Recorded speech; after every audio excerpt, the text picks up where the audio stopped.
Hello students, இந்த வீடியோவில் income tax இல்லை டைரக்ட் டேக்ஸ் பேப்பரில் கேபிட்டல் கெயின் ஹெட்டிங் வந்து இன்ட்ரடக்ஷன் பார்க்க போகிறோம். இந்த பிகாம் ஃபைனல் இயர் படிக்கிறவங்களுக்கும் CA intermediate, CMA intermediate, CS intermediate படிக்கிற எல்லா ஸ்டூடெண்ட்ஸுக்கும் இது பேசிக் நாலேஜ் கொடுக்குற மாதிரி பிளான் பண்ணியிருக்கிறோம். சரி, okay. What is mean by capital gain? According to income tax act மொத்தம் 5 heads ஆஃப் இன்கம் இருக்கு. Number 1 salary, number 2 house property, number 3 business and profession, number 4 capital gain, number 5 other sources. அந்த other sources capital gain chapter பொறுத்த வரைக்கும் 4th head of income. 3rd head of income என்னன்னு சொன்னால் business or profession. அங்கே என்ன income பார்த்தோன்னா business பண்ணுறோம், that is goods purchase பண்ணி சேல்ஸ் பண்ணுறோம் அல்லது மேனுஃபேக்சர் பண்ணி சேல்ஸ் பண்ணுறோம். கூட்ஸ், அதுக்கு இன்னொரு பேர் வந்து ஸ்டாக் இன் ட்ரேட்.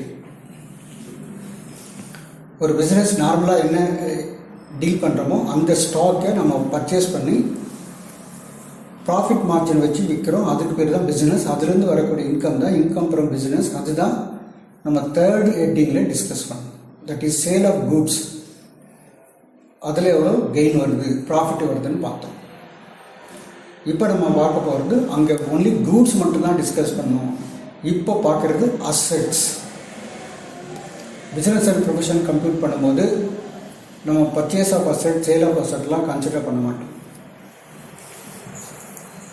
அப்போது அதை அப்படியே விட்டுற முடியுமானா அதுலேருந்து வரக்கூடிய இன்கம் கண்டுபிடிக்கிறதுக்கு தனி ஹெட்டு ப்ரொவைட் பண்ணியிருக்காங்க. அதுதான் கேபிட்டல் கெயின். தட் இஸ் ஒரு அசெட் அசசி வாங்கி அதை சேல்ஸ் பண்ணுறாரு, அதுலேருந்து வரக்கூடிய இன்கம், அதுவும் சார்ஜபிள் டு டேக்ஸ். ஆனால் அது பிஸ்னஸாக பண்ணலை,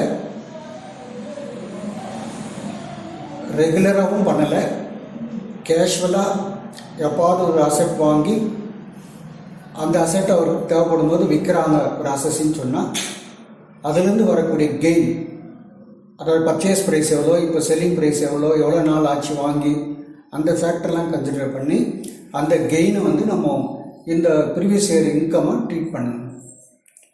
இதுதான் கேபிட்டல் கெயினுடைய concept. Section 45(1) of income tax act capital கெயினுக்கு டெஃபினிஷன் கொடுக்குது. என்னன்னு சொன்னால், any profit or gain arising from the transfer of capital asset affected in the previous year. திரும்ப படிக்கிறேன். எனி ப்ராஃபிட் ஆர் கெயின், ப்ராஃபிட்டோ லாஸோ எதிலிருந்து, arising from the transfer of capital asset. அசெட்டை விற்கிறோம், அது இந்த ஹெட்டிங்கில் பர்டிகுலராக கேபிட்டல் அசெட்னு நேம் யூஸ் பண்ணுறோம். கேபிட்டல் அசெட் விற்கிறது மூலமாக கிடைக்கக்கூடிய ப்ராஃபிட் ஆர் லாஸ். அப்புறம் என்ன ஆகுது, effected in the previous year. அந்த சேல்ஸ் பண்ணது, தட் இஸ் ட்ரான்ஸ்ஃபர் பண்ணது ப்ரீவியஸ் இயரில் நடந்திருக்கணும், கரண்ட் ப்ரீவியஸ் இயரில் நடந்திருக்கணும். Is chargeable to income tax. அந்த லாஸ் ஆஃப் கெயின் தான் இன்கம் டேக்ஸ் ஹெட்டில் நமக்கு டேக்ஸபிள். அப்படின்னு பார்க்கும்போது ஆட்டோமேட்டிக்காக இந்த டெஃபினேஷன் பேஸ் பண்ணி ஒரு இன்கம் கேபிட்டல் கெயின் ஹெட்டிங்கில் டேக்ஸபிள்னா அதுக்கு எசென்ஷியல் எலிமெண்ட் அதுக்கு கண்டிஷன்ஸை சாட்டிஸ்ஃபை பண்ண வேண்டியிருக்கு. Number 1, there must be capital asset. அதாவது அசஸிக்கு ஒரு சொந்தமான அசெட் இருக்கணும். அந்த அசெட் நார்மல் அசெட் கிடையாது, கேபிட்டல் அசெட். அப்படின்னா கேபிட்டல் அசெட் மீனிங் நம்ம அடுத்த பேராகிராஃபில் பார்க்கலாம். இப்போதைக்கு அசஸி கிட்ட ஒரு கேபிட்டல் அசெட் இருக்கணும். ரெண்டாவது, த capital asset must have been transferred. அசஸி கிட்ட கேபிட்டல் அசெட் இருக்குன்னா அதுக்கு எந்த டேக்ஸும் கிடையாது, அவர் அதை டிரான்ஸ்ஃபர் பண்ணியிருக்கோம். ட்ரான்ஸ்ஃபர் பண்ணுறது மீன்ஸ் வந்து சேல்ஸ் பண்ணியிருக்கிறதுன்னு வச்சுக்கலாம். ட்ரான்ஸ்ஃபருக்கு நிறைய மீனிங் இருக்குது. அதில் ஒரு பாயிண்ட் வந்து sales. More of the transaction வந்து சேல்ஸை தான் டேக் பண்ணும். அதனால் அந்த அசஸி கேபிட்டல் அசெட்டை ட்ரான்ஸ்ஃபர் பண்ணியிருக்கணும். இது ரெண்டாவது கண்டிஷன். மூணாவது கண்டிஷன், அந்த ட்ரான்ஸ்ஃபர் எப்போ நடந்திருக்குன்னா during the current previous year. இப்போ எந்த ப்ரீவியஸ் இயர் நம்ம ஃபாலோ பண்ணுறோமோ, எந்த ஃபைனான்ஷியல் இயர் நம்ம ஃபாலோ பண்ணுறோமோ அந்த ப்ரீவியஸ் இயரில் அந்த ட்ரான்ஸ்ஃபர் நடந்திருக்கும். நாலாவது condition, there must be profit or gain on சர்ச் ட்ரான்ஸ்ஃபர். அப்படின்னா வாங்கின விலைக்கும் விற்ற விலைக்கும் உள்ள டிஃப்ரென்ஸ் இருக்கணும். அது கெயினாகவும் இருக்கலாம், லாஸாகவும் இருக்கலாம். அப்படி இருந்தால் தான் இந்த ஹெட்டிங்லே கவர் ஆகும். சப்போஸ் வாங்கின விலைக்கே அவர் விற்றுறாருன்னு சொன்னால் பர்ச்சேஸ் ப்ரைஸு செல்லிங் ப்ரைஸ் ரெண்டும் ஈக்குவலாக இருக்குது அப்படின்னா நோ கெயின் நோ லாஸ். அப்போ இந்த ஹெட்டிங்கில் அதை கொண்டு வர வேண்டிய அவசியமே கிடையாது. அதனால் there must be profit or gain or loss அந்த டிரான்ஸ்ஃபரில் இருக்கணும். அப்புறமா ஃபிஃப்த்து கண்டிஷன் வந்து இந்த கேபிட்டல் கெயின் வரக்கூடியதுக்கு எக்ஸம்ஷன் கொடுத்துருக்காங்க. செக்ஷன் 54 54 GB வரைக்கும் 54 செக்ஷன்ஸில் சில குறிப்பிட்ட கண்டிஷன்ஸ்க்கு உட்பட்டு எக்ஸம்ஷன் கொடுத்துருக்காங்க. அந்த எக்ஸம்ஷன் இதுக்கு அப்ளை ஆகக்கூடாது. அது அப்ளை ஆச்சுன்னா அது எக்ஸம்ட் ஆகிடும். அது எக்ஸம்ஷன் அப்ளை ஆகணும்னா அதுதான் டேக்ஸபிள். திருப்பி சொல்கிறேன், what are the essential conditions for taxability of a capital கெயின்னா, number 1 there must be a capital asset, number 2 there must have been transfer இருக்கணும், ரெண்டாவது.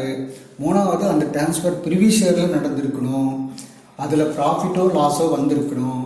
அது வந்து எக்ஸம்டட் கேபிட்டல் கெயினாக இருக்கக்கூடாது. ஓகேவா? இதுதான் essential conditions for capital gain. இப்போ இந்த கண்டிஷன் நம்பர் 1ல் பார்த்தோம், there must be a capital asset. அப்படின்னா அசெட்னா நமக்கு பொதுவாக மீனிங் தெரியும். அப்போ what is mean by capital asset? அப்போ இந்த பர்பஸ்க்காக கேபிட்டல் அசெட்டுக்கு தனி டெஃபினேஷன் கொடுத்துருக்காங்க. செக்ஷன் 2 சப்செக்ஷன் 14 என்ன சொல்லுதுன்னா, the term capital asset means property of any kind, whether fixed or circulating, movable or immovable, tangible or intangible, held by the assessee. ஒரு property வந்து different மேனரில் இருக்கலாம். ஃபிக்ஸட் அசெட்டாக இருக்கலாம், சர்க்குலேட்டிங் அசெட்டாக இருக்கலாம், movable அசெட்டாக இருக்கலாம், immovable அசெட்டாக இருக்கலாம், டேஞ்சிபிளாக இருக்கலாம், இன்டேஞ்சிபிளாக இருக்கலாம். இது எந்த அசெட் இருந்தாலும் கேபிட்டல் அசெட்டாக தான் ட்ரீட் பண்ணணும். அப்படி பார்த்தா எல்லா அசெட்டுமே நம்ம கேபிட்டல் அசெட் தான் ட்ரீட் பண்ணணும்னு நினச்சிக்க தோணும். பட் சில எக்ஸப்ஷன்ஸ் கொடுத்துருக்காங்க. ஃபாலோவிங் அசெட்ஸ் எல்லாம் இந்த கேபிட்டல் அசெட்டில் மீனிங்கில் வராது. நம்பர் 1 ஸ்டாக் இன் ட்ரேட், அதான் இன்வென்ட்ரின்னு சொல்கிறோம். பிஸ்னஸில் இருக்கிற க்ளோசிங் ஸ்டாக். இது வழக்கமாக ஃபைனான்ஷியல் அக்கௌண்ட் நம்ம போடும்போது பேலன்ஸ் ஷீட்டில் அசெட்டில் போடுறோம். Stock in trade current asset ஹெட்டிங்கில் போடுறோம். ஆனால் இன்கம் டேக்ஸ் பர்பஸுக்கு அது கேபிட்டல் அசெட்டாக கிடையாது. பிகாஸ் இந்த ஸ்டாக் இன் ட்ரேட் தான் ஏற்கனவே சொன்ன மாதிரி பிஸ்னஸ் அண்ட் ப்ரொஃபஷன் ஹெட்டிங்கில் நம்ம பார்த்துட்டோம். தற்போது பிஸ்னஸுக்கு அதனுடைய ஸ்டாக் இன் ட்ரேடை கேபிட்டல் அசெட்டாக எடுத்துக்கூடாது. ரெண்டாவது, பர்சனல் எஃபெக்ட்ஸ்.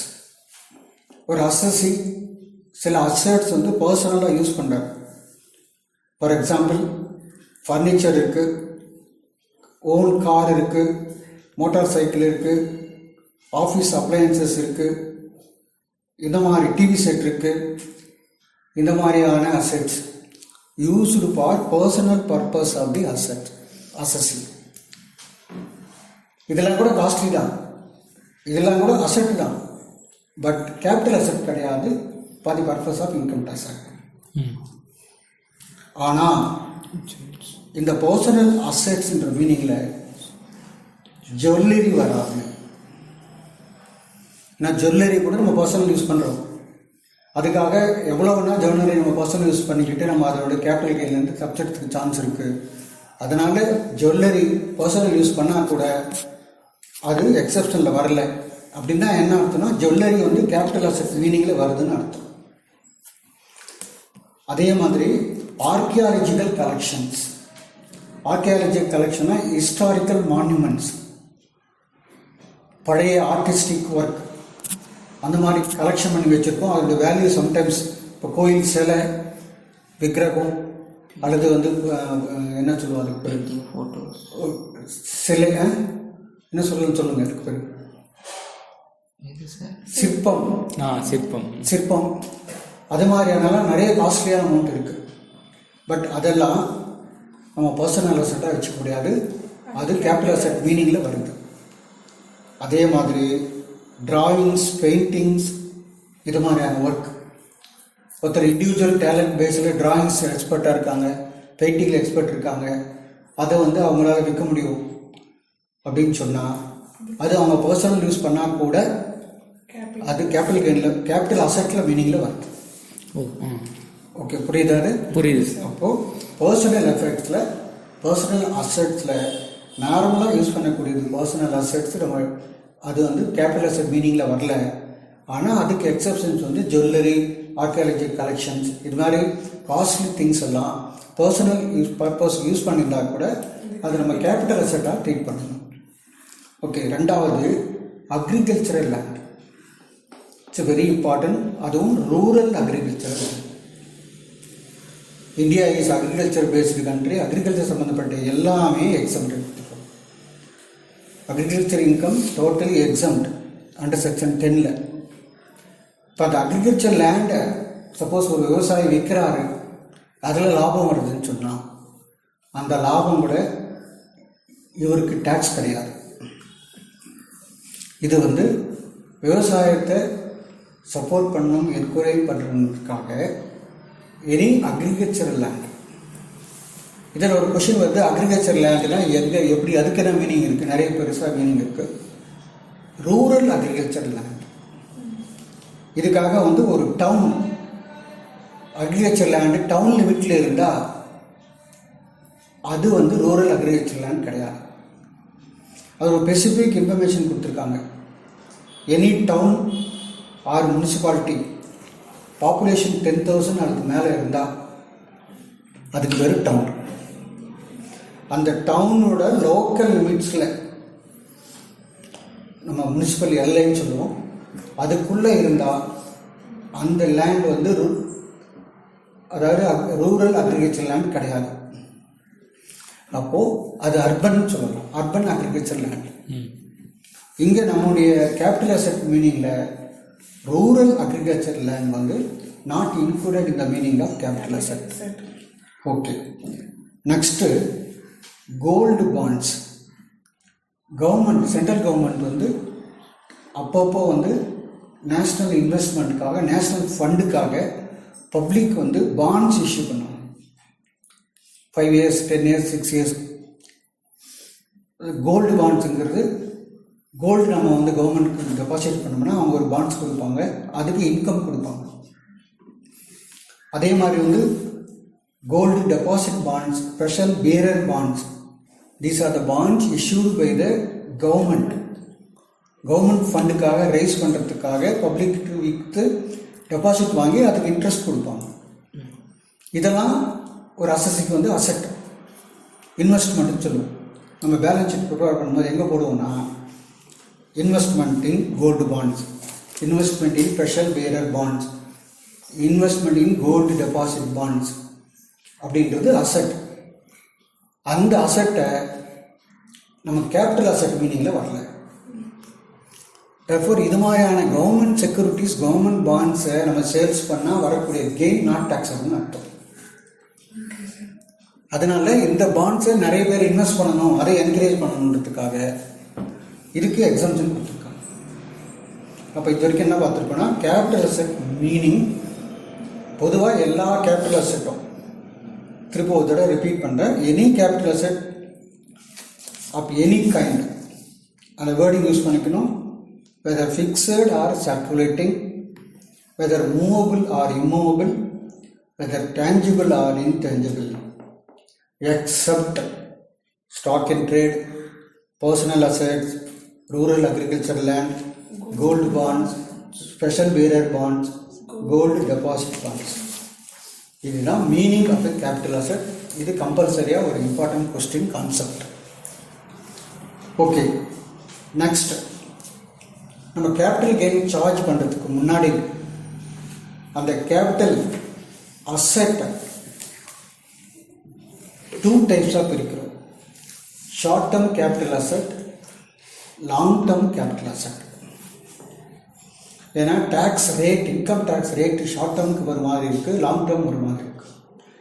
அது மட்டும் இல்லை, computation of capital gain method கூட ஷார்ட் டேர்முக்கு வேறு மாதிரி, லாங் டேர்முக்கு வேறு மாதிரி.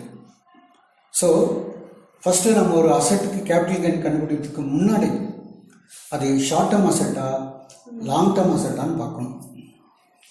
அதை பிரிக்கணும்னா ஃபர்ஸ்ட் ஆஃப் ஆல் மீனிங் நமக்கு தெரியணும். ஷார்ட் டேர்ம் அசெட்னா என்ன, லாங் டேர்ம் அசெட்னா என்ன. இன்கம் டேக்ஸ் ஆக்டில் ஷார்ட் டேர்ம் கேபிட்டல் அசெட்டுக்கு டெஃபினிஷன் கொடுத்துருக்காங்க. Section 2 subsection 42A. இன்கம் டேக்ஸில் செக்ஷன் 2 தான் எல்லா டெஃபினிஷன்ஸ் கொடுக்குற section. Throughout the chapter எல்லா டெஃபினிஷன்ஸ் எங்கே இருக்குன்னா செக்ஷன் 2 இருக்கும். அதில் சப்செக்ஷன் 42A எதை பற்றி வருதுன்னா, இப்போ வந்து ஷார்ட் டேர்ம் கேபிட்டல் அசெட். இந்த ஷார்ட் டேர்ம் கேபிட்டல் அசெட் அது எதை பொறுத்து இருக்குன்னு சொன்னால், அசஸிங் அந்த அசெட்டை எப்போ வாங்குறாரு, எப்போ விற்கிறார். ஏற்கனவே சொல்லியிருக்கிறோம், அவர் ப்ரீவியஸ் இயரில் தான் விற்றுருக்கணும்.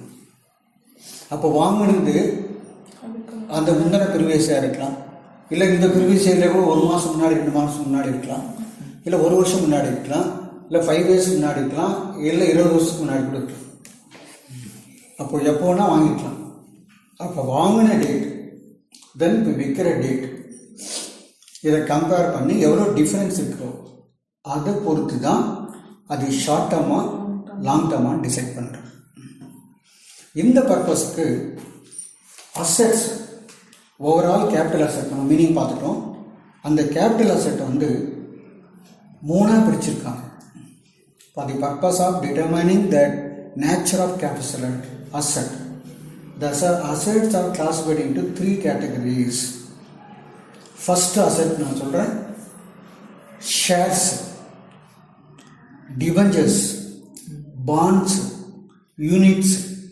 இதெல்லாம் பேர் financial assets. That is investment in shares of a company, debentures of a company, units of unit trust of India, units of mutual fund, zero coupon bond கம்பெனிஸில். இந்த மாதிரியெல்லாம் கூட இதெல்லாம் comes under the meaning of the capital asset. அது என்னன்னு நம்ம சொல்லலாம், finance சம்மந்தப்பட்டது, ஷேர் மார்க்கெட் சம்மந்தப்பட்டது. அதனால் அதுக்கு பேர் வந்து ஃபினான்ஷியல் அசெட்ஸ்ன்னு சொல்கிறோம். இந்த ஃபினான்ஷியல் அசெட்ஸ் பொறுத்த வரைக்கும் வாங்கின டேட்டுக்கும் வித்த டேட்டுக்கும் உள்ள difference 12 months up to 12 months வரைக்கும் இருந்தால் அது short term capital asset. 12 months பிறகு வித்திருந்தால் அது லாங் டேர்ம் கேபிட்டல் அசெட். அப்புறம் டெட்லைன் வச்சுருக்காங்க. ஒரு அசெட் வந்து எவ்வளோ நாளில் அது கேபிட்டல் என்ன ட்ரீட் பண்ணுறோம், லாங் டேர்மாக ஷார்ட் டேர்ம்னு பார்க்கும்போது as far as financial asset is concern, the cut off period வந்து 12 months. ஓகே, அது less than 12 months more than 12 months நம்ம பார்த்தோம். அடுத்த 2வது category of assets, land and building. Land and building, it is a immovable property. It is comes under the meaning of capital asset. இதுதான் இப்போது ரொம்ப முக்கியமான asset, நம்ம நிறைய லாபம் வரக்கூடியது. அதனால் லேண்டு அண்ட் பில்டிங்கில் கேபிட்டல் அசெட் பொறுத்த வரைக்கும் அதை ஷார்ட் டேர்மாக லாங் டேர்மாக டிசைட் பண்ணுறதுக்கு cut off period 24 months, that is 2 years. Land and பில்டிங்கை நம்ம 2 years லெஸ் தேன் யூஸ் பண்ணியிருந்தா விற்கிறதுக்கு முன்னாடி அதுக்கு very short term capital asset. அதே land and building 2 years use பண்ணிட்ட பிறகு நம்ம விற்கிறோம்னு சொன்னால் it becomes long term capital asset. புரியலன்னு நினைக்கிறேன். புரியுதா பாருங்க. இல்லை சார், இங்கே நாட் மோர் தென் 36 மந்த் கொடுத்துருக்காங்க சார். இல்லை, அது வந்து மற்றதுக்கு லேண்ட் அண்ட் பில்டிங்க்கு கிடையாது. இந்த 24 months இருக்க பாரு, இது இருக்கு பாரு. ஓகே சார், நான் சொல்லிட்டு இருக்கேன். திரும்ப சொல்கிறேன், டோட்டல் அசெட்ஸை 3 அசெட்டாக பிரிக்கிறோம். ஃபஸ்ட்டு அசெட் வந்து ஃபினான்ஷியல் அசெட்ஸ், அதுக்கு கட் ஆஃப் பீரியட் வந்து 12 months. ரெண்டாவது டைப் ஆஃப் அசெட் வந்து லேண்ட் அண்ட் பில்டிங்.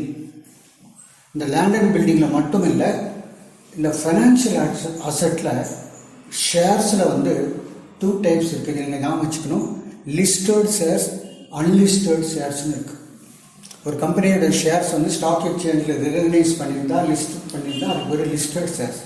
அப்படி இல்லைன்னா அது அன்லிஸ்டட் ஷேர்ஸ். இப்போ நம்ம ஃபஸ்ட்டு கேட்டகரியில் ஃபைனான்ஷியல் அசெட் மீனிங் பார்த்தோம் இல்லையா, அந்த இடத்துல லிஸ்டட் ஷேர்ஸ் ஃபைனான்ஷியல் அசெட் மீனிங்கில் வருது. அதுக்கு கட் ஆஃப் பீரியட் வந்து 12 months. இப்போ நம்ம ரெண்டாவது கேட்டகரி பார்த்துட்ருக்குறோம், லேண்ட் அண்ட் பில்டிங். அந்த மாதிரி அப்புறம் ஷேர்ஸில் வந்து unlisted shares, land and building, unlisted shares, இது ரெண்டும் செகண்ட் கேட்டகரியில் வருது. Understand? Okay sir. Okay sir. Listed ஷேர்ஸ்னால் ஃபஸ்ட்டு கேட்டகரியில் போயிடுச்சு. Unlisted shares plus land and building, அது வந்து செகண்ட் கேட்டகரியில் வந்துருக்கு. இதுக்கான கட் ஆஃப் பீரியட் வந்து 24 months. Less than 24 months or more than 20 months நம்ம பார்த்து நம்ம வெதர் இட் இஸ் ஷார்ட் டேர்மாக லாங் டேர்மாக டிசைட் பண்ணணும். ஓகேவா? சரி.